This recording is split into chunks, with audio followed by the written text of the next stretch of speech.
Seorang ekonom atau pemikir ekonom dengan prinsip ekonomi, uang yang disimpan itu tidak baik, makanya harus lebih produktif.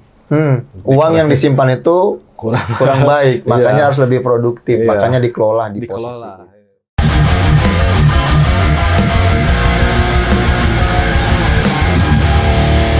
Selamat malam teman-teman, terima kasih ketemu lagi bersama kami di program Lensa Edukasi di K2FM. Teman-teman, hari ini saya kedatangan bintang tamu yang betul-betul luar biasa, yaitu seorang dosen yang bisa memberikan kita edukasi. Apa kabar Mas Adi? Baik. Sehat ya? Salam sehat dulu kita. Oke. Mas Adi, terima kasih udah mau datang ke basecampnya K2FM.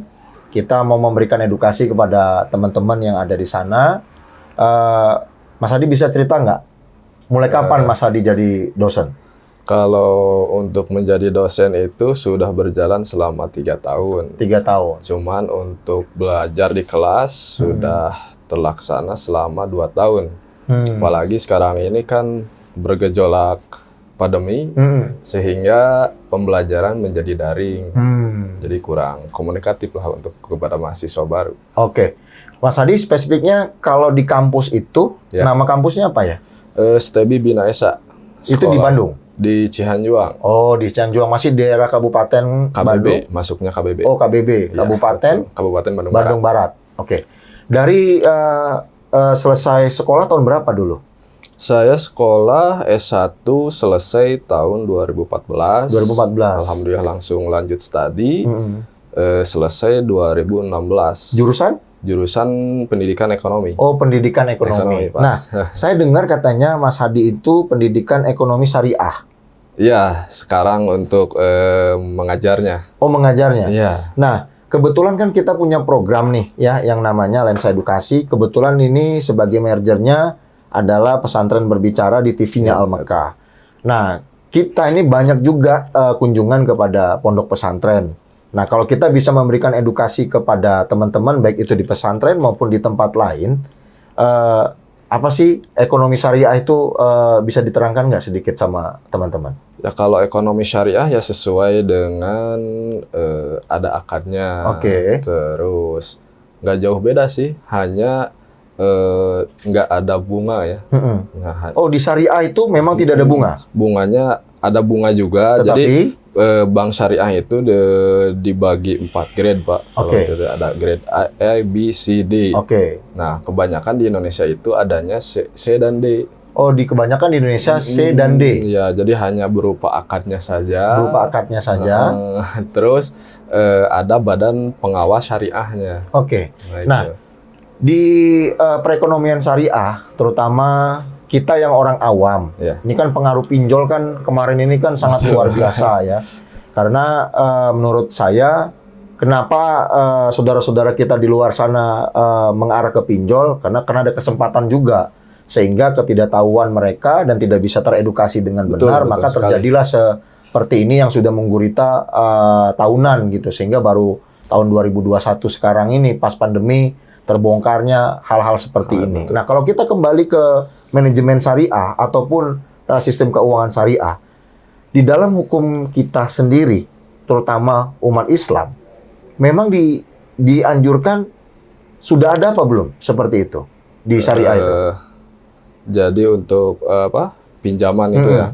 Nah, kalau di syariah itu ada namanya pinjaman muhasabah. Muhasabah. Lupa lagi. Ada beberapa ya. Oke. Nah, itu tergantung kesepakatannya, Pak. Nah, kalau antara nasabah dengan pemilik bank atau dengan pegawai bank sudah sepakat, deal dah disaksikan oleh badan pengawas syariahnya. Oh. Terus saling saling menguntungkan. Oke. Nah, kalau kan berbeda dengan bank konvensional. Oke. Kalau bank konvensional kan sudah disuguhkan bunganya berapa segini. Ya, yang penting kamu Mampu bayar ya udah. Akad. Selama dia itu bisa proses tanda tangan. Kan kalau di syariah konvensional kan langsung oke. tekan. Ya, kalau konvensional kan ada sertifikat enggak? Mamanya Ya, di syariah juga sebenarnya ada seperti itu juga, Betul. tetapi bunganya itu mengikuti syariah tersebut. Syariah. Jadi Dan akadnya disaksikan oleh badan pengawas syariah juga ya. Jadi Oke. atas dasar kemampuan dari nasabahnya dengan itunya. Jadi nggak ada keterpaksaan. Kalau gini, Kang Adi, manajemen syariah kan sekarang ini banyak digunakan oleh perbankan.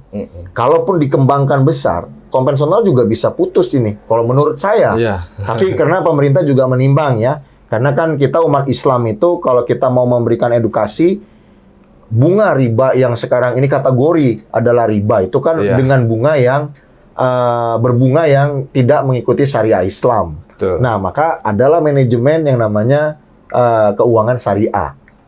Berapa persen yang digunakan oleh orang di luar sana ekonomi syariah di zaman sekarang? Kira-kira menurut Mas Hadi, selama risetnya Mas Hadi seperti apa selaku manajemen syariah? Berhubung saya fokusnya ke ekonomi konvensional ya Pak ya. Jadi ada perbedaannya juga. Terkadang kita kan membahas tentang riba, bank itu riba, apalagi bank konvensional. Nah kalau menurut saya, nah ini sekalian mengedukasi kenapa adanya bunga di bank, karena begini saja Pak analoginya, uang sekarang lebih besar daripada uang yang akan datang. Uang sekarang lebih besar daripada uang yang akan datang. Betul kan? Oke. Ya, gini aja contohnya. Waktu kita tahun kecil, misalnya tahun 2000, uang 10.000 udah cukup untuk membeli misal sayur mayur atau makan satu kali. Kita SD lah, okay. SD dikasih uang oleh orang tua Rp1.000 bisa membeli gorengan 4 biji. Oke. Nah, setelah kita dewasa, apakah Rp1.000 itu sama pada saat sekarang membeli gorengan? Tidak. Nah, itulah yang disebut uang sekarang itu lebih besar daripada uang yang akan datang. Jadi gini, maksudnya Bang Hadi, teman-teman semuanya, lensa edukasi, uang sekarang akan mendatang pasti akan lebih besar. Iya. Karena ikut tahun pun pasti semua akan naik. Betul. Nah. Sama seperti kayak kita menginvestasikan umpamanya rumah, pasti kita beli 500 juta pada saat tahun sekarang, nanti 5-6 tahun lagi pasti dia akan membesar. Betul lah itu. Ya. Nah itu kan disebut dengan inflasi, bisa disebut juga. Inflasi betul. Nah oleh karena itu seorang ekonom atau pemikir ekonom dengan prinsip ekonomi, uang yang disimpan itu tidak baik, makanya harus lebih produktif. Uang yang disimpan itu kurang baik, makanya harus lebih produktif, makanya dikelola di posisi itu. Paling yang bisa di saving secukupnya mungkin aja. Gitu. Nah, jadi kalau kita kembali lagi ke syariah, atau kita ngambil ekonomi syariah terhadap perbankan, apakah di dalam perbankan tersebut adanya bunga? Itu termasuk riba apa enggak? Nah, kalau ini dari dulu saya kuliah sampai sekarang pun masih dalam perdebatan antara riba atau enggak. Karena ada berbagai tokoh ataupun berbagai ilmuwan berbicara itu adalah riba. Ada juga yang enggak. Nah, kalau menurut saya adanya riba itu karena adanya bunga itu yang tadi disebutkan salah satunya. Terus yang kedua adanya inflasi. Yang ketiga, kalau nggak ada bunga tersebut, pegawai bank mau digaji dari mana? Itu saya sependapat, sangat sependapat. Karena bagaimanapun juga keuntungan, zamannya Rasulullah SAW juga dulu memberikan suatu perdagangan, dia mengambil sistem syariah. Betul. Maka sehingga keuntungan itu bisa dibagi kepada umatnya. Betul. Apalagi berperang, untuk itu bagaimana cara mendapatkannya, semua hartanya dia sumbangkan segala macam untuk itu, kan begitu. Nah, kita ini berperang buat diri kita juga, bagaimana kita meminjam bank pada saat kita butuh, harus sesuai dengan kebutuhan. Maka akan hilanglah riba itu tadi. Ini diambil dengan bunga yang besar, udah nggak mampu bayar, akhirnya dianggap ini riba. Jadi akhirnya waktu pada saat minjam, kita nggak ingat itu riba. Pada saat kita gagal bayar, baru kita bicara riba. Tapi gini teman-teman, benar kata Bang Hadi, kita memang harus betul-betul bisa mengedukasi dalam penggunaan uang, dalam menggunakan manajemen keuangan di diri kita sendiri. Sebelum kita meminjam ke bank konvensional maupun syariah, harus kita pikirkan dulu mampu tidak kita untuk mengembalikannya. Nah, kalau sudah by riset, kalau seseorang mau kredit atau mau pinjaman, itu maksimal 30% dari pendapatannya. 30% dari pendapatannya. Walaupun tukang cilok mau pinjam pun ke bank syariah, dengan angka umpamanya 10 juta buat modal, harus ada 30%-nya 30% untuk berbayar untuk itu. membayar. Karena kan 70%-nya harus untuk ada kebutuhan. simpanan. Iya, betul, Ya, betul, simpanan. betul. Dan untuk lain-lain. mengembalikan cicilan Betul. tersebut. Betul. Dan itu memang masuk di akal. Nah, kita kembali lagi ke pada saat pengajaran menjadi dosen. Iya. Berapa banyak sudah yang diajari adik-adik kita di kampus itu mengenai ekonomi atau manajemen keuangan yang Bang Adi kalau ajarkan? saya fokusnya itu ke ekonomi mikro sama makro. Oke. Jadi kalau ke syariah itu ada lagi. Nah, berhubung sekarang ini baru sedikit sih Pak, baru 3 tahun berdiri kampusnya, satu angkatan itu hanya 30-40 mahasiswa. Oke. Itu menjenjang ke D3 apa ke S1 dia? S1. S1 ya. Ya. Jadi dari mulai semester awal sampai dia nanti semester akhir dia tuh jadi S1, Bang Hadi mengajar di situ. Iya, betul. Nah, Bang, kalau misalnya kesulitan Bang Hadi dalam untuk pengajaran ke mahasiswa, itu apa sih yang pernah Bang Hadi rasakan? Kesulitan lah. Selama ini sih nggak terlalu sih Pak ya. Oke. Karena kan mereka sudah dewasa. Oke. Nah kalau saya, ya kalau di kelas kamu anggap saya sebagai dosen, Oke. kamu mahasiswa. Tapi kalau di luar, ya mangga kita sebagai mitra, sebagai teman, mau konsultasi, mau apapun. Jadi triknya Bang Hadi itu di dalam pengajaran tetap saya adalah dosen. Iya. Pada saat di luar kita bisa ngopi bareng dan Betul, sebagai mitra. Nah, kalau itu. mau belajar di luar lagi juga masih bisa untuk tanya jawab biar lebih panjang lagi. Nah, betul. Jadi kan ada pendekatan emosional. Jadi kita tahu kenapa mahasiswa tersebut ada terkendala studinya atau apapun lah. Jadi kita Nah, mengetahui. kalau misalnya gini, susah lah dia menangkap dalam pelajaran itu. Bagaimana kiatnya Bang Hadi untuk sebagai dosen mengajarkan siswa biar tetap bisa dapat feel-nya untuk dia belajar? Nah, jadi dalam pembelajaran terkadang kan hanya banyaknya ceramah Oke. sama kebanyakan membahas teori. Oke. Nah, untuk mempermudah mahasiswa, yuk kita praktek, kita beranalogi, kita melaksanakan dari ekonomi itu apakah benar atau tidak. Nah, kebanyakan dengan melaksanakan seperti itu, mahasiswa langsung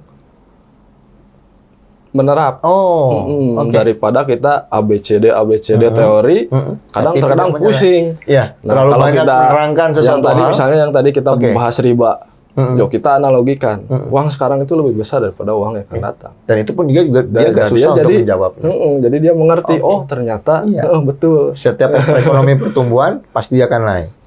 Nah, Bang Hadi otomatis siswanya Bang Hadi itu di bawah umurnya Bang Hadi semua pasti ya, rata-rata. Atau ada di atas? Enggak Pak, ada juga yang di atas. Ada di atas. Oh, berarti dia lanjutan ya. Setelah dia Nah, mungkin dari awal juga ada. enggak, maksudnya lanjutan itu dari mulai dia mungkin belum sempat kuliah dulunya, akhirnya dia sekalian bekerja dan Ya, dia kuliah sambil kuliah. dan itu akhirnya umur bisa di atas kali ya.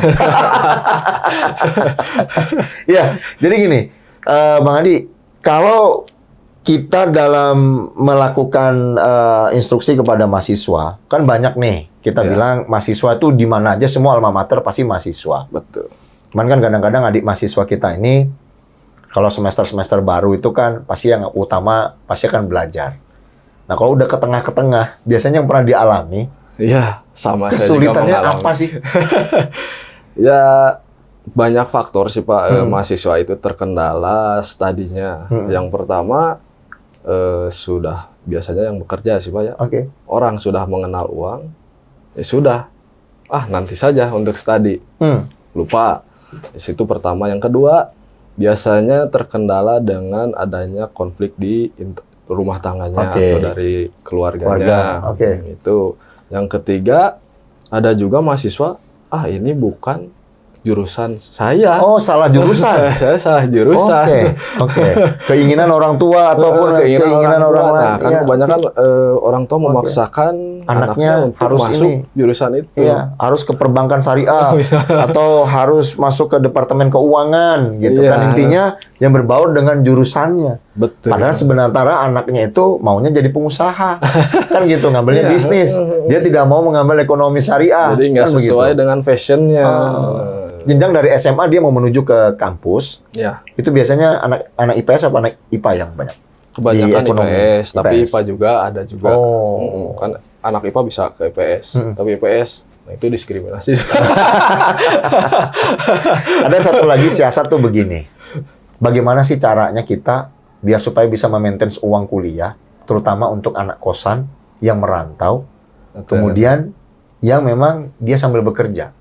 Betul. Gimana kira-kira menurut Bang Hadi supaya dia bisa memaintain tetap kuliah, ya kan?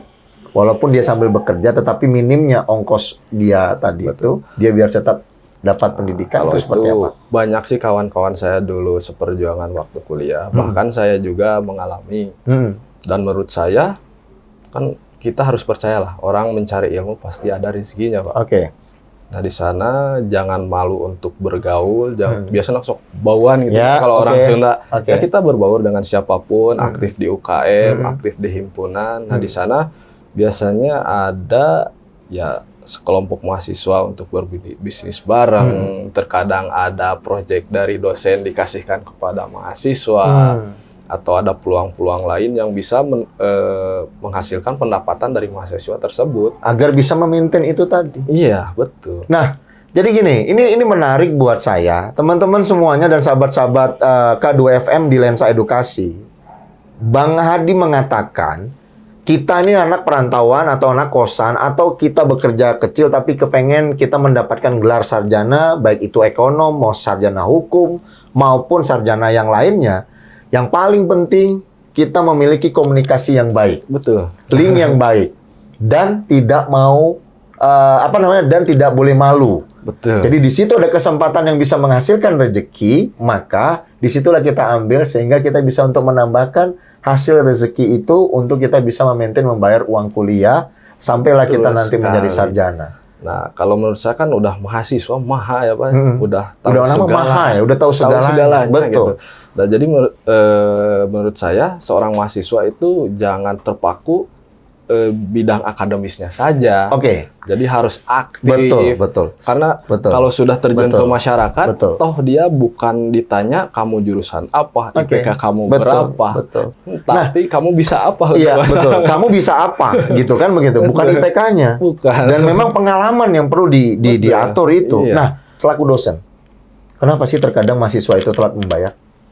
Ya banyak faktor, Pak. Karena ya menurut Bang Hadi, selalu yang Bang Hadi alami terhadap siswa ataupun partnernya Bang Hadi ataupun di luar sana yang Bang Hadi kenal dari mata seorang dosen itu.